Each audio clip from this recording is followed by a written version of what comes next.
আসসালামু আলাইকুম। আজকে আমরা জানবো আমাদের গ্যালাক্সি সম্পর্কে। আমরা যে গ্যালাক্সিতে বসবাস করি, এই গ্যালাক্সির নাম হলো মিল্কি ওয়ে গ্যালাক্সি।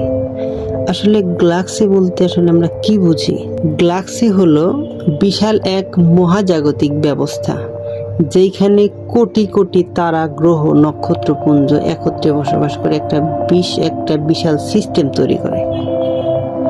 আমরা যে গ্যালাক্সিতে বাস করি, এই গ্যালাক্সির নাম হলো মিল্কি ওয়ে গ্যালাক্সি। এতে প্রায় 100 বিলিয়ন বা 10,000 কোটি তারা রয়েছে। আমাদের যে গ্যালাক্সিটাতে বসবাস করি, এখানে প্রায় 10,000 কোটি তারা রয়েছে। সূর্যও এই গ্যালাক্সির একটি সাধারণ তারা। এই মিল্কি ওয়ে গ্যালাক্সিটা এতই বিশাল যে এর ব্যাস প্রায় 1,00,000 থেকে 1,20,000 আলোকবর্ষ।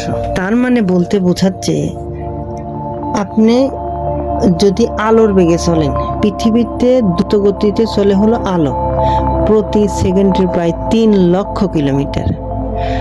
আপনি যদি আলোর বেগে ছুটতে পারেন, প্রতি সেকেন্ডে যদি আপনি 3,00,000 কিলোমিটার যেতে পারেন, তাহলে আপনার এই মিল্কি ওয়ে গ্যালাক্সি পার হতে, এক প্রান্ত থেকে অপর প্রান্তে যেতে আপনার সময় লাগবে 1,00,000 থেকে 1,20,000 বছর। কখনো ভেবে দেখেছেন এটা কত বিশাল? এই মিল্কি ওয়ে গ্যালাক্সিতে কেন্দ্রে আছে একটা সুপার ম্যাসিভ ব্ল্যাক হোল।